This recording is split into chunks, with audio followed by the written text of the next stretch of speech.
10 ఏళ్ల పాటు హైదరాబాద్ను ఉమ్మడి రాజధానిగా ఆనాటి రాష్ట్ర విభజన చట్టంలో పేర్కొన్న పరిస్థితి. మొన్నటితో అంటే జూన్ 2, 2024తో ఆ 10 ఏళ్ల గడువు ముగిసింది. ఇప్పుడు హైదరాబాద్ కంప్లీట్గా తెలంగాణకు రాజధానిగా మారిన పరిస్థితి. అయితే ఈ 10 ఏళ్ల కాలంలో హైదరాబాద్లో ఉన్న కొన్ని భవనాలను ఆంధ్రప్రదేశ్ ప్రభుత్వం వినియోగించుకుంది. ముఖ్యంగా లేక్ వ్యూ గెస్ట్ హౌస్తో పాటు పలు అంశాలను కోటిలో ఉన్న వైద్య విధాన పరిషత్ భవనాన్ని ఆంధ్రప్రదేశ్ పరిధిలో ఉంచుకున్న పరిస్థితి. అయితే ఇప్పుడు తాజాగా ఈ భవనాలను అప్పగించే దశకు వచ్చిన నేపథ్యంలో ఆంధ్రప్రదేశ్ పేచీ పెడుతున్న పరిస్థితి. ఆ భవనాల్లో తమకు వాటా ఉందని, ఆ భవనాలు 1000 కోట్ల విలువ చేసే ఆ భవనాలు తమకు కావాలని వాదిస్తున్న పరిస్థితి. ఒక రకంగా ఆంధ్రప్రదేశ్ ఇప్పుడు పేచీకి, ఒక వివాదానికి తెరలేపుతున్న పరిస్థితి. ఈ విషయం ఎటువైపు టర్న్ తీసుకుంటుంది అనేది కూడా కొంత ఇంట్రెస్టింగ్. ఎందుకంటే ఒకవేళ ఆంధ్రప్రదేశ్ వాదనకు అనుకూలంగా కనుక ఇక్కడి ప్రభుత్వం వివరిస్తే దాన్ని బీఆర్ఎస్ పార్టీ ఒక సెంటిమెంట్ను రాజిబ్బ చేసే రకంగా మళ్ళీ స్టెప్స్ తీసుకునే అవకాశం ఉంది. కాబట్టి ఇవి 1000 కోట్ల విలువ ఉన్న భూములు కాబట్టి ఈ భవనాలకు సంబంధించి దానికి సంబంధించిన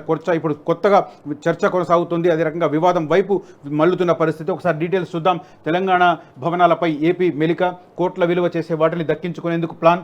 2 రోజుల క్రితం ఏపీ సీఎస్ మీటింగ్. పునర్విభజన చట్టంలోని షెడ్యూల్ 9, 10లో లేని భవనాల కోసం పట్టు. ఏపీ అడుగుతున్న వాటిలో కోటిలోని వివివిపి బిల్డింగ్, ఖాళీ చేయాల్సిన భవనాల లిస్ట్ రెడీ చేసిన ఆఫీసర్లో ఉన్న వివరాలు కనిపిస్తున్నాయి. మరిన్ని వివరాలు సెకండ్ పేజీలో ఉన్నాయి, ఒకసారి చూద్దాం.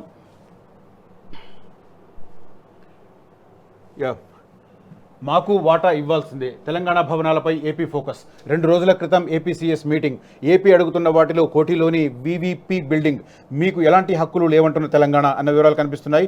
జూన్ 2వ తేదీతో ఉమ్మడి రాజధాని అంకం ముగిసింది. జాబితా ప్రకారం lake view guest house, మాసప్ ట్యాంక్లోని CID భవనం, ఆదర్శ్ నగర్లోని హెరిటేజ్ బిల్డింగ్ ఏపీ ఆధీనంలోనే ఉన్నాయి. ఉమ్మడి రాజధాని గడువు ముగియడంతో పలు ఆఫీసులు ఏపీకి తరలిపోయాయి. వీటిని స్వాధీనం చేసుకోవాలని సీఎం రేవంత్ రెడ్డి అంతకు ముందే సమావేశం పెట్టి అధికారులను ఆదేశించిన విషయం తెలిసిందే. ఇందుకు సంబంధించిన జాబితా సిద్ధమైంది. సీఎం ఆమోద ముద్ర తర్వాత ఏపీకి పంపే అవకాశం ఉంది. ఇదే తరుణంలో 2 రోజుల క్రితం కొత్త అంశం తెరమీదికి వచ్చింది. ఏపీ పునర్విభజన చట్టంలోని షెడ్యూల్ 9, 10లలో నమోదు చేయని ఆస్తులను ఆంధ్రప్రదేశ్ ప్రభుత్వం తెరమీదకు తెచ్చింది.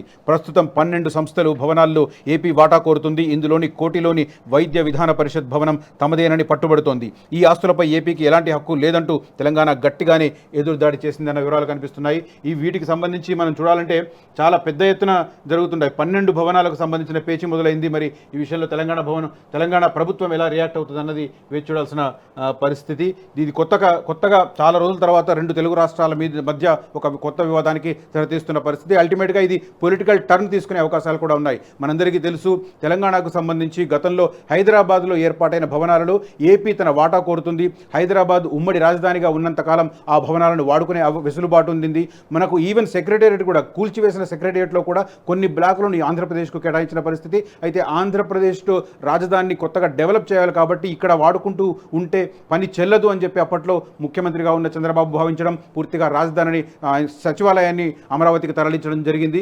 అయితే ఆ భవనాలను కూల్చివేసి తెలంగాణ కొత్త సచివాలయాన్ని నిర్మించుకున్నది. అదంతా ఒక పక్కన పెడితే ఇప్పుడు ఉమ్మడిగా వాడుకుంటున్న భవనాలు ఏవైతే ఉన్నాయో ఆ 12 భవనాలకు సంబంధించి ఏపీ పట్టుబడుతుంది. 1000 కోట్ల రూపాయల విలువైన ఈ భవనాలకు సంబంధించి 2 ప్రభుత్వాల మధ్య కొత్త వార్ మొదలైంది అని చెప్పుకోవచ్చు మనం తాజాగా ఈ డెవలప్మెంట్ చూసిన తర్వాత.